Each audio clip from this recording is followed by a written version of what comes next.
Welcome to Beattie and Reith. I'm Peter Beattie, and you must be... I must be the other part of the show. Peter Reith is my name, in case anybody's not sure. Nice to be here on a Monday night, though. It is nice to be here on a Monday night. Now, tonight we're going to be talking about, is your freedom at risk? We've got Tim Wilson coming in, and he was a Human Rights Commissioner, as you know, and he's also been elected to the Federal Parliament. He's a member for Goldstein. So, Tim, thank you for joining us tonight. Pleasure. Thank you for having me. Now, Tim, I noticed you made a speech recently, and we've seen a lot of debate about are our freedoms at risk, and you've got the left and the right arguing about this.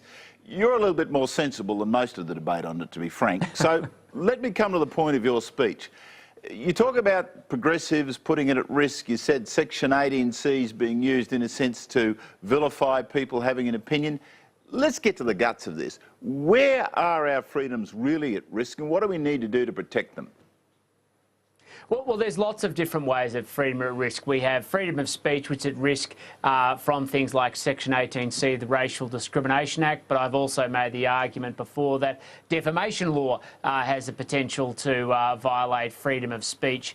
And I think more than anything, it's the mindset we take to freedoms today, where people are in this lack of understanding that or thought that freedoms are licensed or given by government. They're not. We start free and then government makes things illegal or unlawful. Then what they're doing is making things increasingly illegal or unlawful. But the subject matter of that speech was about religious freedom and some of the tensions that are coming up in a pluralistic society where everybody wants to identify however they want, and how we're going to manage the tensions to make sure that everybody can live their life as they see fit and live freely without being encroached upon by law through things like anti-discrimination law. So, Tim, what should I be worried about as a citizen? I mean, what's happening, in your view, that I should be worried about that's going to stop me saying what I want? I mean, I've always been self-opinionated all my life. So, in a sense, well, Peter Reith would have said that if I hadn't have. So I had to get in ahead of him, right? So I'm stealing his thunder. So what should I be worried about then in your world about what's happening in terms of legislation and 18C and all the rest of it? Well, I think what we have to do is have proper sets and standards in law that say this is the limit of where one person's freedom can justifiably limit another person. So take 18C as an example. It makes it unlawful to offend, insult, humiliate or intimidate a person on the basis of race, colour, national, ethnic origin. Now, that's a bad test in law. It's equivalent to what they have in sort of theocracies where people can't offend somebody because of their belief in their God. The test should be around when somebody exercising their freedom stops somebody else exercising their freedom, and that's normally at harassment and intimidation. That's where the line of the law should be set for things like issues of racism. That's how state laws generally operate, and it's a balance where everybody's freedom can be respected while also recognising that people should be free from harassment and intimidation in their life. Well, I suppose I'm rather simple on these issues, and I try to follow the details. And when we've had examples of the last times of the kids at QUT, for example, and other examples, Bill Leak, I just ask the question, really, is the Human Rights Commission really the place to deal with some of these issues? You know, we had a case the other day that was acknowledged with the Human Rights Commission decided that somebody had been, I think they'd lost their job, but the person had been involved in drugs in some way, and the HRC has decided that this person ought to be paid $75,000 for distress, or words to that effect. I just wonder, why in the hell do we have the HRC? I know you worked for it, but there probably were times when you were an advocate of getting rid of it altogether. Is that true? Well, there's two separate parts to that. There's the issue around whether issues like freedom of speech should be dealt with by the HRC, and frankly, I don't think they should be. These issues should be dealt with by state governments around issues of public harassment, because they come down to basically law enforcement issues. Yeah. When you're talking about anti-discrimination in federal legislation, if it isn't the HRC, there's the AAT, but they basically respond to what the law says. So it's up to what the law defines as to whether they deal with it or not. And I would have thought that there are other bodies that can deal with this just as much, but we have to get the law right, because if you don't, you'll just get more of these problems. So would you be an advocate for the abolition of the Human Rights Commission then? Well, I've never actually advocated for the abolition of the Commission, but I have to say that I question a lot of the judgments that have been made over the past little while, and there are certainly other bodies that can fulfil some of its functions, but there is a policy role that does need to be done, but it doesn't need to be done on a permanent basis, because when the HRC does its job best, it's when it's actually responding to what basically maps out against the government's agenda, because then it's actually doing work that can affect change rather than just prospectively looking for causes to pursue. But see, one of the things that really strikes me too is it's not just the law per se, but the way in which people have been treated. And to me, it suggests that the culture of the HRC is never really going to be much better. I mean, it's really locked in. They were lucky to have you, quite frankly, for a period of time, but the truth of the matter is Triggs goes in due course, but it won't be much better next time, even if that person's appointed by the coalition. I think we'd be much better off, surely we'd be much better off, if we just go to the basic legal systems as we know them now, as you sort of half suggested, and we might have a much fairer situation rather than the nonsense and the shocking behaviour of some of the players. For example, the fellow who runs QUT University in Queensland, they were just looking after themselves against the interests of their own, and we really do need a system which is a process which is an honest one, not the sort of culture left-wing view that has obviously been very much part of the HRC for years now.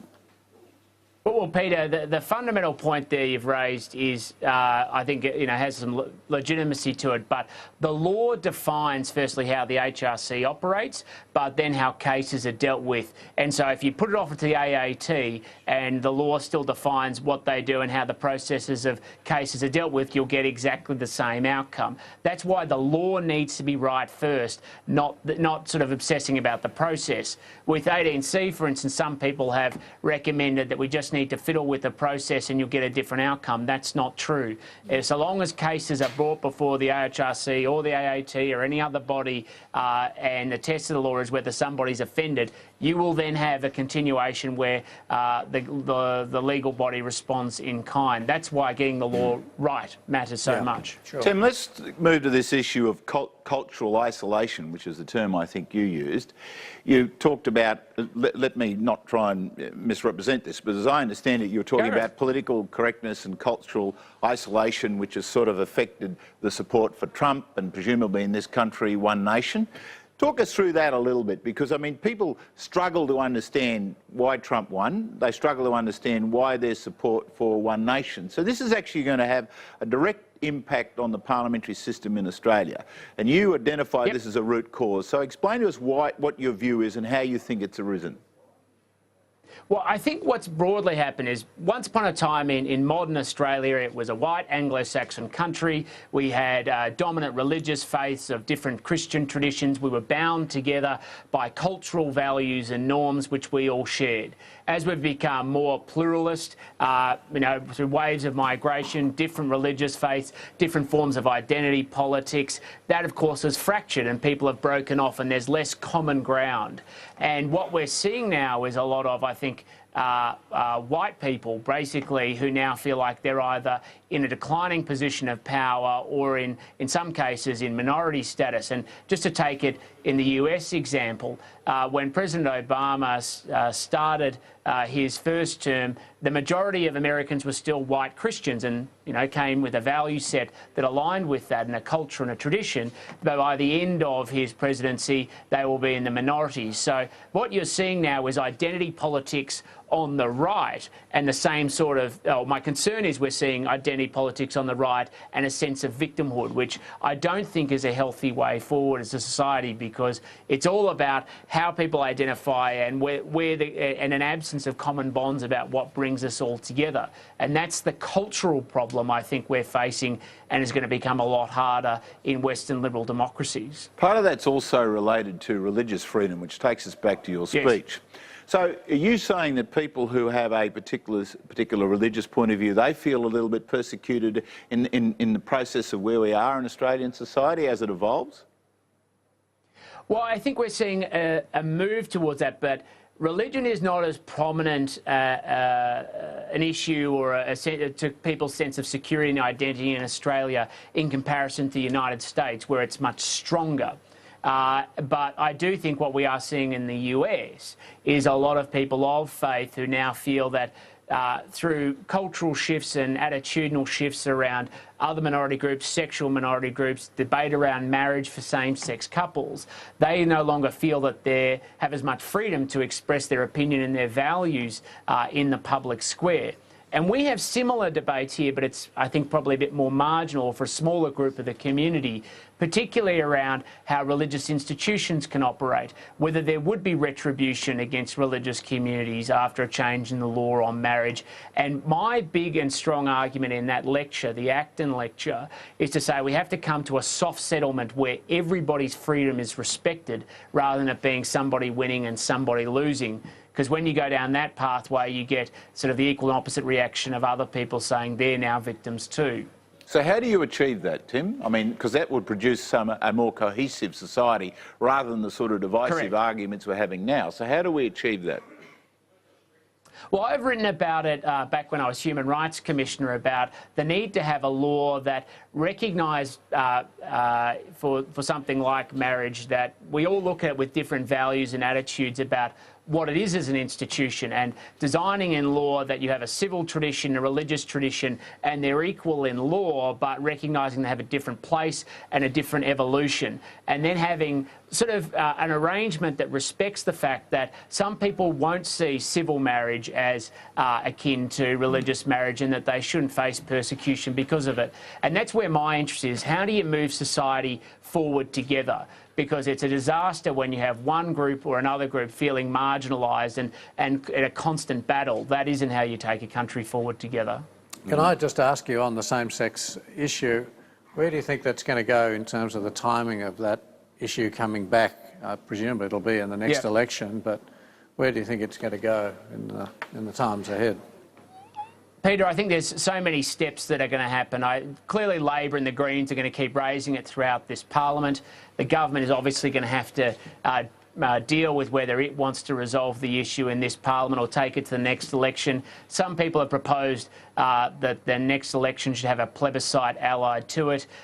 Personally, I think the next election is going to be a plebiscite on the issue anyway. And one of the things that I've always said, and I said in the Acton Lecture, is if you want a proper respect for religious freedom, you need a Liberal government to enact it, because Labor doesn't care about these issues. Labor doesn't care about religious liberty or the rights and freedoms of everybody. They just care about the minority groups that they're using as the basis for their political support of the day. And if you sort of look at dealing with adjustments and change in society, it's always best delivered by those who bring a conservative temperament, because they do preserve the best of the past while taking a country forward together. Bearing in mind there's a big issue affecting federal politics in the sort of conservative area, Tim, this is a bit mischievous on my part, but I have to ask you this. I see that Tony Abbott is being mooted as someone who should be returned to the federal cabinet. Do you think that's a good idea? I mean, really, in a sense, and again, this is not a cheap shot, Tony's comments clearly assist Bill Shorten on every occasion, because it looks like the government's going through a period of disunity. And I'm sure Malcolm must feel every day that these comments aren't helpful. So should he go back into the cabinet? Well, firstly, I don't think there's a position of disunity. There's clearly no vacancy in the cabinet at the moment. I'm sure when there is pathway for a ministerial reshuffle. The Prime Minister will bring out butcher's paper, go through everybody and say what portfolio. You've been in this situation, Peter. But, you know, let's be brutally frank, you know, there's young, new backbenchers who are very ambitious, not myself, but some of my colleagues. Well, I was wondering whether your name was on the butcher's paper. Tim Wilson would love the opportunity to step forward, but not me. I'm but humble and meek by comparison. Well, as a humble person, I can relate to that, Tim. I was thinking multicultural affairs myself. The Minister for the Human Rights Commission, multicultural affairs, social cohesion, immigration. No, well, my actual policy interest, if you're interested, is actually in health policy. But I am very happy serving the people of Goldstein. But of course, equally happy to serve at higher office if should the Prime Minister's job. But I'm not. I can stress to you, I am not expecting anything anytime soon. There have been a lot of people who've been here a lot longer than me. Well, Peter Reith keeps putting your name on the butcher's paper around here, Tim. Of course I am. We like I've always said Peter's a good man. Now, we've got less than 1 minute, but just one quick answer. 2017, what do you... Give us a couple of things that you hope we might be able to achieve in the year ahead. What's the priorities for you personally or for the government, whatever you want to say? I think the first few months getting reform of 18C is very important. It's an important issue, but it's also a distraction. Deal with it and get out of the way. I think the government needs a very clear lead up to the budget, obviously in April, May next year, and then to be able to prosecute that argument, because the reality is this country faces very serious economic challenges, and next year is do or die year for continuing and improving on the direction we currently are to get the budget back to surplus and pay back debt. That is going to be the focus. That's where my focus is going to be, and that's what the country needs, so businesses can plan and invest with confidence and people can plan out their lives. Yeah. Well, Tim, thanks for being with us. We wish you well, and we'll keep an eye on the butcher's paper. You guys take care. Okay.